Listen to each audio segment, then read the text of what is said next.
Hi all, welcome back to my world. My name is Gemstone and the title of this video is Afraid of Success? Watch this. Whenever it's like, afraid of success? Watch this. Something more, that's kind of what I want these headlines to be. I keep calling them headlines, but that's what they are. That's what they are. These titles of the video, they're meant to entice you to watch the video.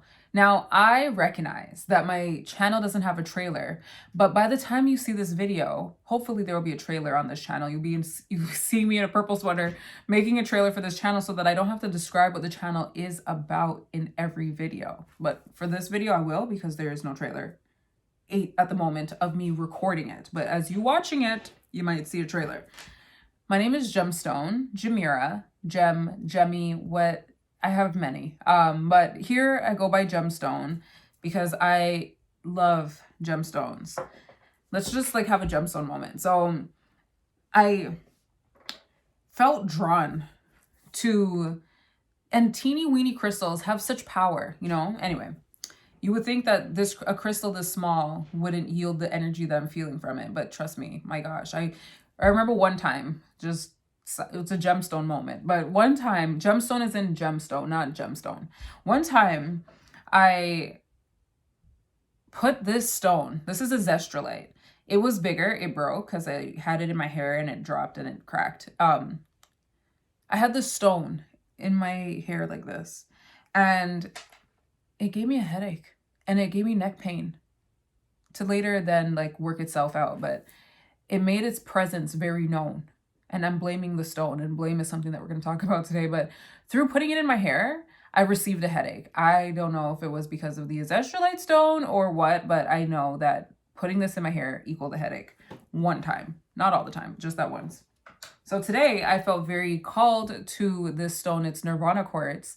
And Nirvana quartz is a past and future stone. It unites the past and the future because these quartz crystals they're found in the the Himalayan mountains in India. And what happened was they were covered by glaciers for thousands and thousands of years. And because of global warming, the glacial water receded and it exposed these crystals. And this is why they look like ice. I don't know if you can see. Yeah, you can see. It looks like ice because it's been under ice. It has that vibe as well. Well, the appearance, let me say, the appearance of ice, shaved ice.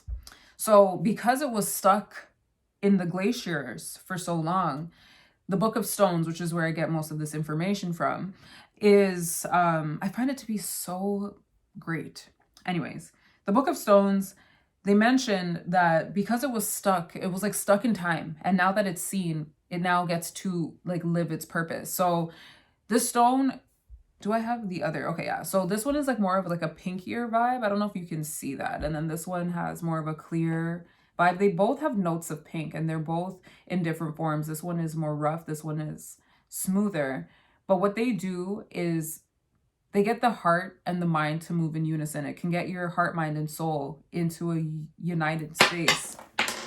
Wow. A united vibe, a united existence. I was called to that this morning. And then through that, Moldavite came into the party. This is the stone of transformation. Trust me, if you have an experience with Moldavite, you know. The stone is small, but geez, the experiences with that are expansive. I remember when I held this stone for the first time, it was the hottest thing I've ever, it's still hot. It's the hottest thing I've ever touched. It's so hot. It feels like a tiny volcano. I am exaggerating, but in comparison to other stones, okay, so stone 101. In order to know if a stone is real for the most part, you can test it by touching it and seeing if it's cold, because a stone that is not touched, that is real, is usually cold.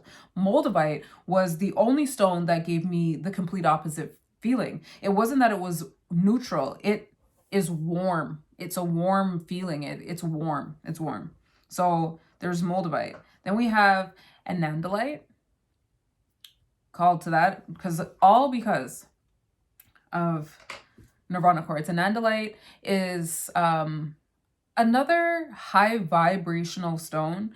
This one can soothe a Kundalini awakening. So it's just in terms of balancing, it balances the chakras. Let's just keep it as that simple as that. It balances the chakras and it gets one to be more aware of their spirit, more of their spirit inside of themselves. Feel their light body more.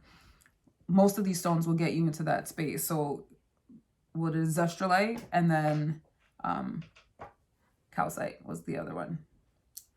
But anyways, out of that gemstone moment, we come here to talk about astrology, or to just hear commentary on astrological transits that affect us on Earth and how that effect would be felt. And I use my experience as well as my observation of the Earth, of the people on it, people that I know, and come up with a hypothesis. And then I come here and explain it. Or just talk about it. Not explain it, I talk about it. So anyways, welcome.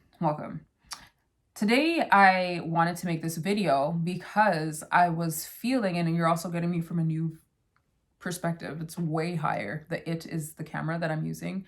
It's way higher. I wanted to talk about being afraid of success. Okay. I wanted to talk about ego deaths. I wanted to talk about escaping and numbing in our society. I wanted to talk about emotional health. I wanted to talk about self-sabotage and expansion. What else do we got? We have a lot on the menu today. We have a lot on the menu, and we're 6 minutes and 41 seconds in. I'm going to try to be brief today. I'm going to really try to be brief. So bear with me as I learn this new concept of brevity. All right. So here we go. Number one, are you afraid of success? Are you afraid to succeed? Are you afraid of it? Give you a personal example. Watching what I eat. Let's say I have a goal weight. I'm 1 pound away. And I decide, oh my gosh, I'm so close. I can eat this, which is completely off of what I was eating. Totally off the clean way to eat, for example. Because I'm so close. It's like I'm almost there. I could eat that. Do you do that in some way? Are you so close to your goal that you decide then that you can sidetrack from it because you're so close? It's like, why delay receiving it? Why delay getting there?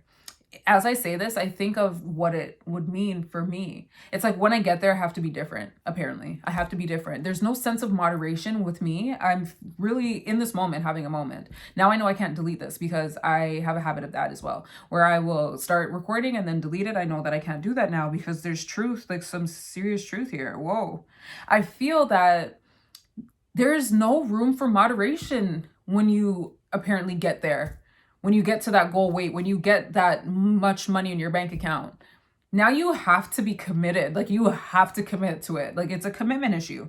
It's a commitment issue, a commitment to the success, a commitment to the lifestyle that you would yield the success that you want.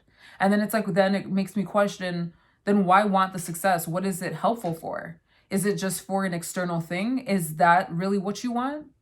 To be at that goal weight, to have that much money in your bank account? Or do you want, like, what is it that you want? What would the or be? Do you want, do you just want to say that you have it? Because what does the goal really mean? What does the goal really mean? Especially if it means that you can't do what it is that you want. Interesting. I love pizza, for example. Love it. Love pizza, love garlic sauce, love all that. I can't eat gluten now. Or dairy. You know what? It's a lot. The list goes on. And it's because it affects my stomach poorly, but there are ways around it. It doesn't taste exactly like the pizza that I love, but moderation, you have to make adjustments. I'm saying all this to say that I had this weight loss journey that I was on. And I vowed at one point that I wanted to be, this is when I was very weight focused. I wanted to be at this specific weight. And when I found myself at like 2 pounds away, as I mentioned before, I would go and eat these foods that I deprived myself from eating because I didn't know how to eat them in moderation. I wanted to eat them all the time. And this leads me into escaping because I would eat those foods to escape. Escape what? Emotional hardships. I was an emotional eater, and I noticed that this week for myself with expansion. It kind of brings everything that I wanted to talk about in one, but I'm going to take time. I'm going to take time. So, first question to you today is, are you afraid of succeeding, and why? And is your measurement of success, is it a useful metric? Is it even something that you want? And why do you, or let me pose it in this question, why do you want that? Why do you use whatever metric you use to measure your success? Why do you use it? Why do you use it? Why do you use that? Why does that mean you've attained success? Or why does that mean that you have achieved success? For what? Like, what does it mean? What does it mean? Question number one. Question number two is, how do you escape? In what ways do you numb? In our society, I have a pitch. In our society, I've noticed that, and this is a noticing that many of us have come to the conclusion of, our society is based off of consumerism and materialism. And this materialism and consumption is, it's shot to us, or it is presented to us through marketing. And marketing initially was a way to make someone like Kellogg's, like their company, make people eat cornflakes, and how they positioned it was cornflakes was it was a healthy start to your day. Is it? No, it was just positioned that way so that you can consume cornflakes. That's literally how that started. It was just the positioning of this. So the things that we want were positioned in the way for us to want it, unless you think outside of that construct and really understand yourself to know why you want what you want. But if you leave it up to the world, they will tell you why you want it. And the reason why you want it is because they are trying to finesse you. They're trying to create a need that isn't necessary, honestly and truly. And what they're doing is filling a void. And they're filling this void so that they can really make money on their end. But for us, it's like for us to escape. So in what ways do you escape? How do you escape? I also noticed in our society that we talk about mental health, we talk about physical health, we talk about spiritual health. People go to church all the time, but we don't talk about emotional health. And I feel like a lot of our mental health issues come from emotional health issues.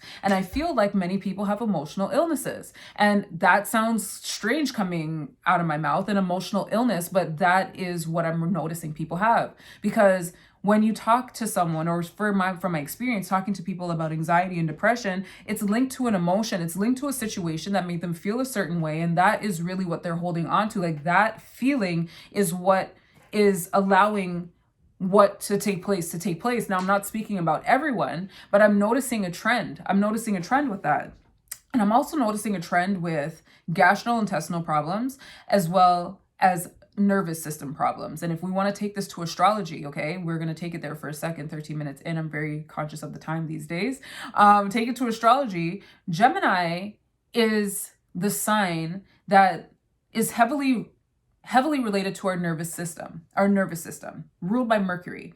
And Virgo, the sign of health, is also ruled by Mercury and is represented in the body as the digestive system. It's related to the digestive system. And both those signs are ruled by Mercury, as I mentioned. And Mercury is the learning process, that being our mind. So just to see how your mind can affect your nervous system, as well as your mind can affect your digestive system. And then now to know that people have mental illnesses, some people have mental illnesses related to an emotion. Your emotions can affect your mind, that can affect your nervous system, that can affect your digestive system. And if we keep attaching or approaching this from a mental perspective, we will get to the mind.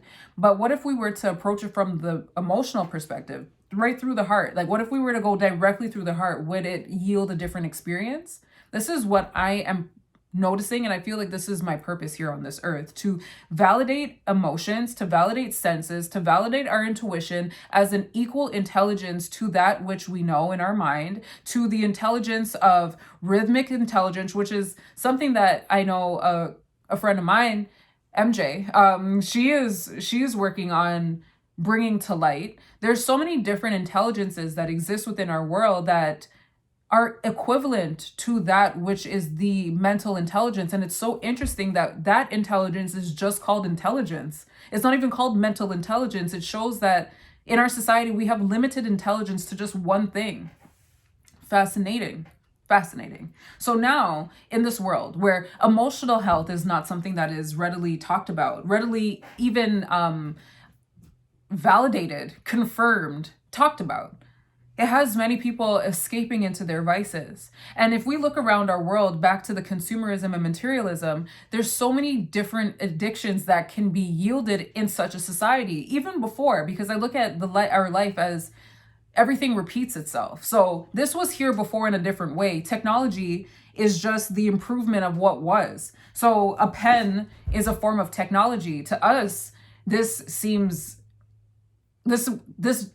strange to call this seems like a strange tool to call technology. But at one point we weren't writing with this. At one point we weren't writing, and we wrote in a different way, in a different way, in a different way, and it evolved to a pen, which evolved to a computer. And now we have this perception. Let me speak for myself and say that there's this perception that I observe that technology is this thing that's metal. It's a computer like metal thing, you know? Technology is like this. This is what technology is, but technology is just the innovation of things. If we think about Uranus and Aquarius and what they bring to this life that we live, it's the innovation of things, to innovate. So anything that we innovate, we create a new form of technology. It's just a new way of doing something, a new tool to do something. And now I said all of that to say that all of these issues that we experience have been in existence before, but now they're being experienced differently because technology is advancing, or it is transforming. Let me say that it's transforming, because essentially we're still doing what we did before. And now we have many more ways to escape. We can escape through being on the internet all day long, and that's not regulated. No one's coming to you and saying like, hi, are you watching X amount of things on the internet? Although I know that on my phone, I have this app that will tell me you went up by 84% or down by 12%, and that kind of instills some form of regulation. But some people are immune to that. It's like, whatever, I was just using it. It doesn't even matter. Some people don't even have it. So there's very little regulation on the consumption of internet. There's very little regulation on the consumption of fast food, especially if the person externally looks skinny. They're not gonna, I find our society not to really care about the health of skinny appearing people versus a person that has more weight on. They receive more scrutiny. And I find that to be interesting as well. But just the idea that we have 24-hour fast food restaurants, and fast food can be an addiction for someone. Now, here in Toronto, here in Canada, you can buy alcohol outside of outside of LCBO. In Canada, we have a controlled, or we used to have a controlled space where alcohol could be sold. It couldn't be sold anywhere. Now they're opening it up. So for example, in one of our grocery stores, or in a few grocery stores, you can buy like craft beer, you can buy Ontario or domestic wine, and then you can buy like ciders, for example. That wasn't a possibility before. So now these things are becoming more readily available, more convenient. And there are regulations for drugs and alcohol, but drugs and alcohol is a drug. Sugar is a drug. It's very pointed and biased to what drugs get regulated. I say all of this to say that there are many addictions that can happen. Sex addictions. There could be an addiction to just wanting to know more. I've been watching Girlfriends, and yeah, I'm at the place where Joan is with Sean, and Sean is he's addicted to sex. But there are different addictions that can happen. And if you were to search your soul right now, search your soul, search yourself, you could find an addiction. Like, where do you escape to? Because your addiction is the tool to allow you to escape into a new world. So whenever you're posed with a challenge, right? Whenever you're posed with some form of confrontation, where do you want to escape? Traveling is an escape. And people look at it like, oh yeah, I just go this place and that place and this place. And it's look like, oh my gosh, you're a wanderlust. But that could be you escaping your problems. Like these are all forms of escape. And we have this opinion-based society where we tell people, great job. And we have no idea the context behind it. They could very well be leaving their home and traveling the world for 60 days out of, I wanted to say 6 months out of the year, traveling the world because they don't want to deal with their problems. And we're commending it. It's like, who are we to even commend or to condemn? To commend or condemn? Who are we to do either? So fascinating. But posing the question to you for the 20th time, how do you escape? How do you escape, and what causes you to escape? The reason I mention these things is because the sun has moved into Sagittarius. Sagittarius is the sign ruled by Jupiter, the planet of expansion, the planet of exaggeration, the planet, I'm just exposing my sweat stain, the planet of more and abundance and fortune, but exaggeration and recklessness. That has aligned with Neptune, the planet of spirituality on one end, and then mental illness on the other. It's like mental limitation, mental illusion, delusion. That planet right now is in Pisces, and Neptune, the planet I'm speaking about, rules Pisces. So Neptune is at home in Pisces, and it is squaring the sun in Sagittarius. A square is a form of conflict, a form of tension where two signs that have similar qualities. So this is Pisces, this is Sagittarius. Sagittarius is a fire sign, Pisces is a water sign, but what they have in common is they're both mutable signs. So they have a sense of familiarity, but now mutable energy is just expressed differently here with water. So it's mutable water, and then here we have mutable fire. Their values are different, and it creates like a face-off between these two signs where one has to dominate the other in order to move forward. It's like it just in the way constantly. Everywhere you turn, it's in the way. And how this could be felt is, have you found yourself in moments of expansion? Moments where you could grow, and the moments are through moments of conflict. Now you're aware of your ego in a way where you feel like, you're having a form of an ego death. Like you're in an ego trap and you're having an ego death where you're realizing that you just want to be right because you just are upholding your ego, or you just want to know everything because you just want to look like you know everything. This is just all for the ego to present itself in a positive light. All for that. And it feels uncomfortable. And the reason why it feels uncomfortable is because you're not getting your way. Or because you're growing and you're noticing that this is not becoming. Like this is not allowing you to become the you that you really are. This is allowing you to continue being the version of you that was created for you by the society that markets things with a purpose to deceive so that they can make money, so that they can get what they want. And the they is the people selling things to us.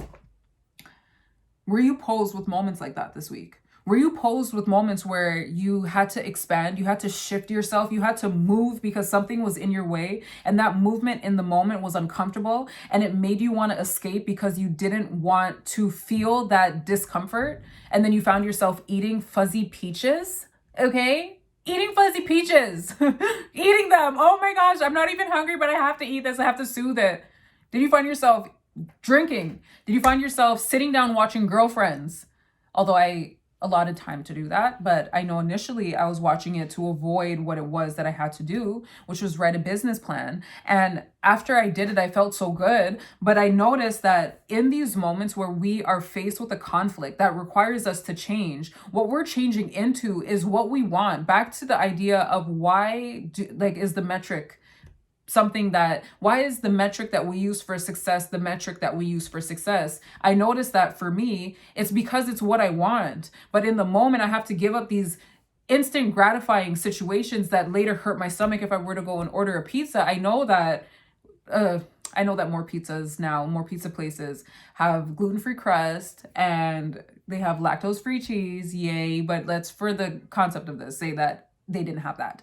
If I were to go and eat that pizza, it would be momentary for my senses. And then after that, I would have to pay for the consequences of said action. So it's like, I know what I want.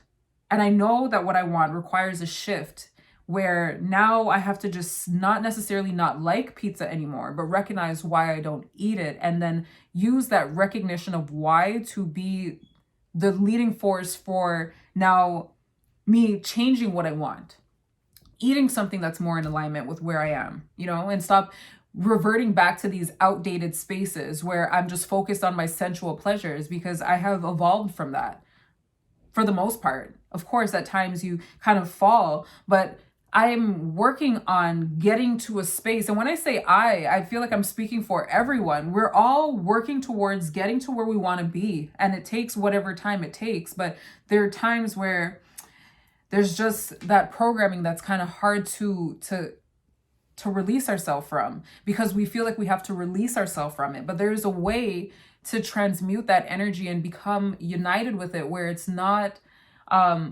this or that, but it's more of from this to that, in reference. So with the example of the sun in Sagittarius, sitting on my feet, with the example with the sun in Sagittarius and Neptune in Pisces, there can be a way for us, back on it, there can be a way for us to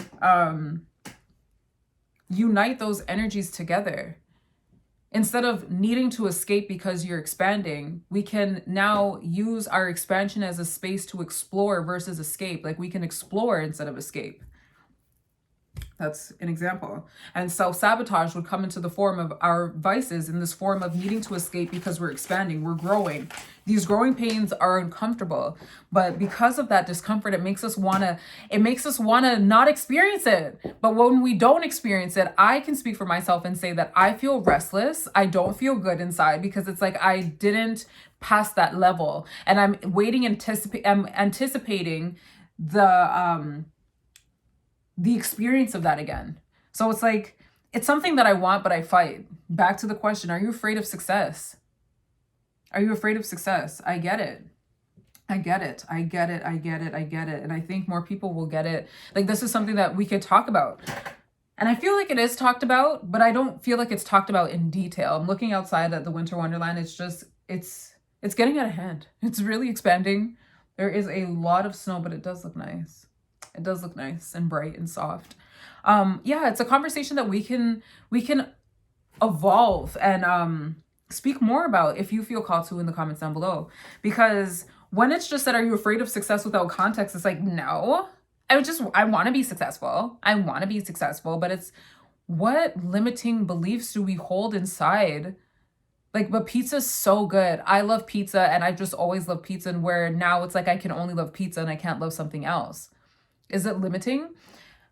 Is your vice limiting you? Is it a form of a limitation? Of course it is, but in what way is that to you? I keep saying, in what way is that to you? Another thing that I felt a lot this week was blame. I felt the sense of blame a lot.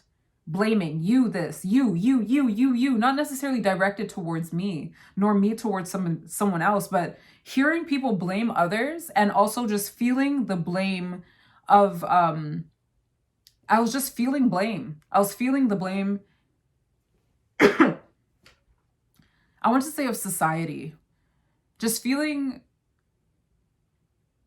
people blaming people for circumstances that they're in, when I feel like there's no blame to be placed. If I'm going to be real, I feel like every experience that we experience was meant to be experienced, or else we wouldn't have experienced it. I don't believe in chance. I don't believe in luck. I don't believe in a coincidence. I believe that every cause has an effect, and every effect has a cause. And I believe in karma. So I feel like everything is balanced in some way. And sometimes shifting our mind to even that balance is something I know for myself, that was an adjustment, where it's like, oh my goodness, like everything is warranted. Everything is warranted. Oh my gosh, that conversation can go so left. But getting to a space where it just led me to realize that blame is kind of, it's a waste of my energy. And or it's helpful to show me that this is not the energy that I want to be in, where I'm saying like, this is your fault. You're the reason why I experienced that, as opposed to looking at the lesson. I feel like when we're blaming, we're not looking at the lesson. And I was feeling blame. I was feeling this energy of blame, blame, blame, blame. It's your fault. It's your fault. And I was feeling that with the Mars in Aries, that energy of blaming. Would I say that's Mars in Aries? I would say that's Capricorn. Like, it's like the other square with Mars in Aries and Saturn, the ruler of Capricorn, in Capricorn. Saturn is it's a planet that has a ring around it, and it's the one of few in our solar system that have rings, but the one that has the largest, most pronounced rings. And it's such an optical illusion. All the planets are an optical illusion, mainly the gassy planets, because you would think that they're hollow. I mean, they're solid, but they're made out of gas. And then Saturn is not only gaseous, but it has this ring that looks solid, and it's made out of rocks and ice and meteors and comets. It's so fascinating. But Saturn is the planet of time and structure and rules and authority and limitations and limits. Let's call it limits. It shows us like the limitations of this three-dimensional reality when we live on a polarity where it's like this or that, versus like something that can become both, something that's more paradoxical and has more of a holistic way of existing. So I felt with Saturn squaring Mars, or Saturn in Capricorn squaring Mars in Aries, I felt this blaming because you didn't do this, and now because of that you need to be punished. Like this feeling of punishment. Also with what's happening in our society with the pandemic, I just feel this vibe of punishment. People being condemned for not wanting to get the vaccination, people being condemned for not wanting to wear a mask outside. This judgment, yes, but blame now towards those towards people that are doing X and that. It just feels so unproductive. It really does. It feels sad. Like, it just has a heavy feeling. Me saying it feels unproductive is me judging the situation, but it just feels like a misuse of our energy. That's what it feels like. It feels like a misuse of our energy. Because when we blame someone, like, not only like to make this age-old cliche, we have three fingers pointing back at us, but really and truly we have three fingers pointing back at us. If we were to really look at what we are blaming the other for, I am sure if you were to boil down the circumstance, you would realize that you do the same thing too. You do it too. You do it too. You do it too. I always think of Jay-Z's line in Church of the Wild. Is it Church in the Wild? Church of the Wild with Jay-Z, Frank Ocean, and Kanye. And it's like, is pious because God loves pious? It's like this idea of piety. Who are we to say, oh, that's so good of you, like, good for you? Who are we to say that? Really? Like, who are we to say that? Who are we to say that? Who are we to say good of you and bad on you? Like, who are we to say that? Everyone has their integrity. Everyone has their internal system of what, like, their internal regulation. And whether it works in what way, that's not for us to determine. We can focus our energy, instead of focusing it on them, we could focus it on us. Like, focus it on our own energy. Was that good of me? Like, do I feel good about what I just did? Is there harmony? Good being harmony. Am I experiencing harmony because of what just happened? And if now you experience disharmony between another person, instead of blaming them, you could really just remove yourself from the situation. But because the ego needs to have some form of instant gratification, I want you to say sorry. I need you to say sorry. I need closure. Do we really need it? No, we don't. We don't. So, in a nutshell, what I've been feeling this week is the feeling of my ego being silenced. Shh, it's okay, it's okay. Shh. That's what I'm feeling. My ego is like, but no, shh, it's okay. Anything you're going to say, I have an answer to, and the answer is shush. It's okay. It's okay. Hush, hush, hush. Go to sleep. Go to sleep. It's like the positioning of my ego to my true self, the self that is still inside. And there are moments where, like, there are experiences in life and positions in life where it's very easy to be in that still space. But then there are other situations where it's like, whew, I need to move a little bit. There's other positions where I'm presented with experiences where I just want to say like, but I know that, but I realize that those moments are moments of shifting, of change. And in those moments, I don't have to go and eat fuzzy peach. I don't need to be instantly gratified in a different circumstance to get what I feel I needed in that circumstance, blaming the other person for not giving me my atta girl, or giving me a sorry, or giving me any type of closure, any type of instant gratification so that I could feel good about myself. Like me putting my worth and my ability to feel good in someone else's hands. That is literally the conversation in a nutshell. That's literally the conversation in a nutshell. And I recognize that every week this gets heavier and heavier. Well, it's balanced always, but every week the distribution of the energy shifts. And I noticed that I noticed this thing with me, for example, just a second. On my Instagram, I post tarot readings now. I enjoy spirituality and exploring it through different tools like the tarot, like crystals, different disciplines like astrology, palmistry, numerology, alchemy. I find it so nourishing.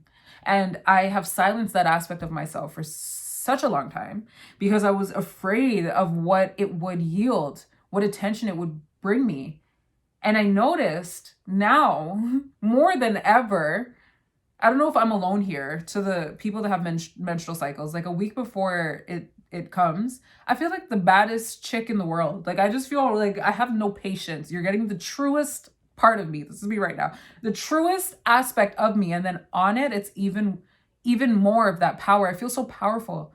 I feel so purposeful. And it's so interesting that men, like the idea that back in the day and even still presently, men will, like if you're having an emotional moment, they'll ask like, are you on your period? Some men, or some guys, I should say, are you on your period?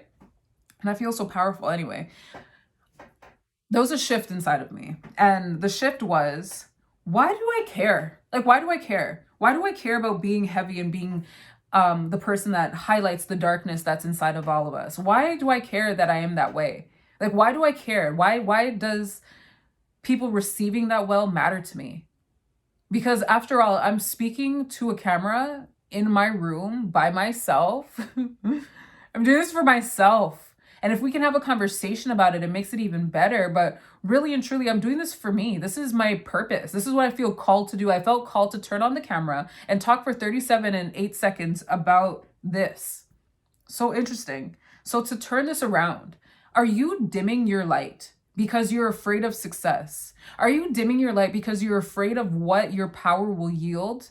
Are you afraid of that? Are you afraid of your light?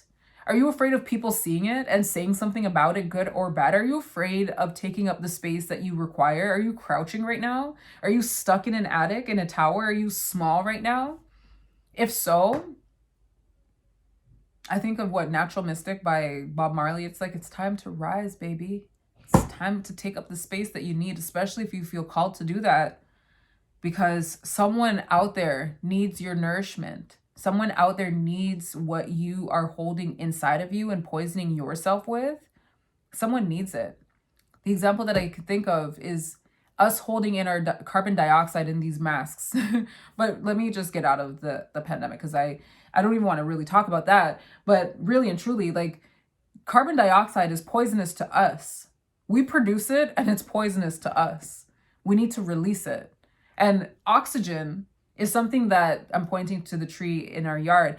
Oxygen is something that trees or vegetation on this planet create that we need. And they need our carbon dioxide, the poison that would be to us. It's so interesting that if we were to hold in our carbon dioxide, we'd poison ourselves. But if we were to release it, the release would allow oxygen to come into us, which is something that we need. And you also feed the vegetation outside. So you holding in your truth, you holding in your purpose, because you're afraid, it is understood, but it will poison you. It's meant to come out of you. Someone needs it. Someone is in desperate need of it. Just like you're in desperate need to release it. And if now you release it and then you get some form of hate or something happens as a result of it, blaming that person, I feel like the lesson isn't seen, or a lesson, many lessons aren't seen, where it's like the person, the happening was meant to happen. You know, like for example, when people go, I'm just not meant to go outside, for example. I'm just not meant to go outside. Like I think of the allegory of the cave, okay? The allegory, Socrates is allegory of the cave. Let's go there for a second and we'll end it here. 39 minutes. We'll end it here. Jeez. The allegory of the cave goes like this. There are three people, there are three beings, there are three people in a cave. A rendition, okay? There are three people in a cave and they're chained to the cave. Excuse me. They perceive the world through images that are brought onto the wall that they're looking at. So if you were to imagine the cave being, the mouth of the cave is behind them and light from the world is behind that. So they're just seeing what happens behind them projected onto the wall in front of them. Now, one day, one of the people in the cave realized, oh my gosh, I am loose. So what they do is they get up out of the cave, go outside. The process of going outside and being blinded by the light, being blinded by the light, by consciousness, being blinded by reality outside of their own reality, which is so interesting because in our society, people are blinded by the darkness of themselves. They're blinded by the fact that they can make mistakes. They're so crippled by it. But anyway, this person was blinded by the light, that they went outside, experienced it, and came back into the cave to share what they experienced. And the two people in the cave ended up killing him, or I assume it's a him, and ended up killing them, which also shows that they were free too. So it's like, what I get from that, I'm trying to remember my point. My point is, that person that was free and acted on it to go and explore and then came back and died in the cave really could blame those two people for killing him or her, killing them. But then to blame them, that would take away the experience of feeling free and experiencing whatever it is they experience in the world before they came back in the cave to save them. I feel like when we blame people, when we regret, we take away all that was gained from the experience and sum it down to, this is your fault. Forget anything. I received nothing. This is your fault. And I feel like when it comes to living our purpose, there's so many things that we can blame, so many justifications that we can make to move back into the little comfort zone that we were in, that is killing us and is getting smaller and smaller and smaller and smaller, more suffocating. Or we can be brave to experience life and not feel like everything is out to get us, and just experience life, and whatever happens, find a way to see the lesson in it. Find a way to see something nourishing in it. Find a way to eat from it, be nourished by it, as opposed to blame someone else for it. Because that is a lot of power to give someone. Anyway, this was today's message, brought to you by the pink pen. Brought to you by technology, okay? Brought to you by technology. Please stay safe for those in Toronto with the snow and it happening so early. Maybe you didn't change your snow tires. And stay safe in the world wherever you are watching this. Be safe, all right? Be safe with your mind. Be safe with your heart. Be safe with your soul. And explore them. Darkness and lightness are the same thing, just on different degrees. What's dark inside of you is just what is unknown to you. What is light inside of you is just what is known to you. And the heavy aspects of ourself, the parts of ourself that we don't like, that we are aware of, is still considered light. It's still considered light. What is dark isn't bad. What is light isn't good. It's just what it is. All right? Anyway, I'll see you next week. Toodaloo. Enjoy your week.